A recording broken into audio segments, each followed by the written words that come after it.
Hello friends, હું તમને સેમસંગનું inverter convertible મોડલનો ફ્રીજનો demo બતાવવા જઈ રહ્યો છું સર. આની જે ડિસ્પ્લે હોય તે 12 હોય. આ જે છે ફ્રીજ આજે છે તે ફ્રીજનું ટેમ્પરેચર છે અને આ જે છે તે ફ્રીઝરનું છે. નીચે લખ્યું જ છે ફ્રીજમાં 1 થી 2 પર ફૂલ કુલિંગ ઉનાળા માટે, 3 પર નોર્મલી ચોમાસા માટે અને 5 થી 7 પર ઓછી કુલિંગ શિયાળા માટે. હવે આપણે કઈ બી કમ યા વધારે કઈ બી કરવું હોય તો તમે અહીંથી કરી શકો. આ તમે પ્રેસ કરો એટલે વધઘટ થાય. અત્યારે આપણે 3 ઉપર મૂકીએ છીએ. હવે આપણે આને 3 સેકન્ડ તમે પ્રેસ કરી રાખશો એટલે આપણે આવ્યા પાવર કુલિંગમાં શું હોય કે સમજો તમે ફ્રીજમાં કઈ બી વસ્તુ મૂકી ત્યાં તમને શું જલ્દી ફટાફટ ઠંડુ કરવું હોય ને ત્યાંમાં ફાસ્ટ ઠંડુ થઈ જાય. જે બી કુલિંગ હોય ત્યાં 30% કુલિંગ હજુ વધી જાય. ફરીથી તમે 3 સેકન્ડ પ્રેસ કરી રાખો એટલે આ તમે આવી ગયા નોર્મલ ઉપર. પછી સમજો તમે ભૂલી જાઓ તો અઢી કલાક પછી ઓટોમેટિક ચાલ્યું ગયું. આવું સામે ફ્રીઝરમાં છે. -23 થી -21 ફૂલ કુલિંગ, -19 નોર્મલ અને -17 થી -15 ઓછું કુલિંગ. હવે તો આ ફ્રીઝરમાં કહ્યું કે આપણા યુઝના ઉપર આધાર છે. સમજો તમારે નોર્મલી યુઝ કરવું હોય -19 યા -17 ઉપર તમે યુઝ કરી શકો. ફ્રીઝરનો એકદમથી કમ યુઝ કરવું હોય તો -15, પછી વધારે યુઝ કરવું હોય તો -23 યા -21 ઉપર રાખી શકો. અત્યારે આપણે -19 ઉપર મૂકીએ. ફ્રીઝરમાં બી છે પાવર કુલિંગ એટલે સમજો આ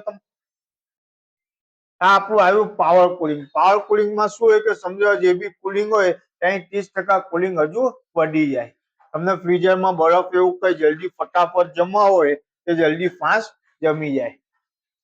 ફરીથી 3 સેકન્ડ દબાવો એટલે આવ્યું ચાલ્યું જાય પાવર કુલિંગ. એવા સમજો ભૂલી જાઓ તો અઢી કલાક પછી ઓટોમેટિક ચાલ્યું જાય. હવે સમજો કે તમને આખું ફ્રીઝરને ફ્રીઝમાં કન્વર્ટ કરવું અથવા ફ્રીઝર ટુ ફ્રીજને 3 સેકન્ડ દબાવી રાખશો તો આખું તમારું ફ્રીજ થઈ ગયું. ઉપર ફ્રીઝરમાં બરફ ની જમે જેવું નીચેનું ફ્રીજ છે એવું તમારું ઉપરનું ફ્રીજ થઈ ગયું. આખું તમારું ફ્રીજ થઈ ગયું. બરાબર. હવે આપણે આવ્યા ફરીથી નોર્મલ ઉપર. ફરીથી 3 સેકન્ડ પ્રેસ કરી રાખશો એટલે તમે આવી ગયા નોર્મલ ઉપર. હવે બીજી વસ્તુ સમજીએ. ફ્રીઝરમાં તમે કઈ બી વસ્તુ મૂકો પાછળથી થોડું દૂર રાખો અને થોડો સ્પેસ છોડો.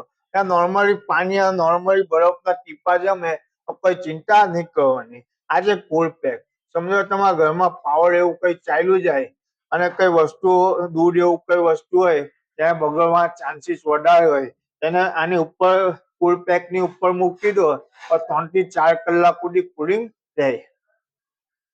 ફ્રીજમાં શાકભાજી એવું તમે કઈ બી મૂકો, ખુલ્લું મૂકો યા નેટ વાળી થેલીમાં મૂકો, કઈ બી તમે શાક એવું કઈ બનાવ્યું હોય તો ઠંડુ કરીને ઢાંકીને મૂકો અને આપણે જે પ્લાસ્ટિક બિછાવીએ તે બિછાવો તો સારું રહે.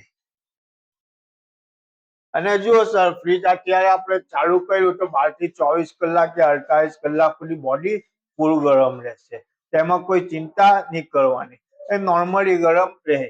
જુઓ સર, તમારા ઘરમાં ભેજવાળું વાતાવરણ હોય તો અહીંયા બોડી ઉપર બી પાણી લાગે તો એમાં બી કોઈ ચિંતા નહીં કરવાની. જો સર તમને આ વિડીયો સારો લાગ્યો હોય તો લાઈક અને સબસ્ક્રાઇબ અને શેર બી કરજો. Thank you.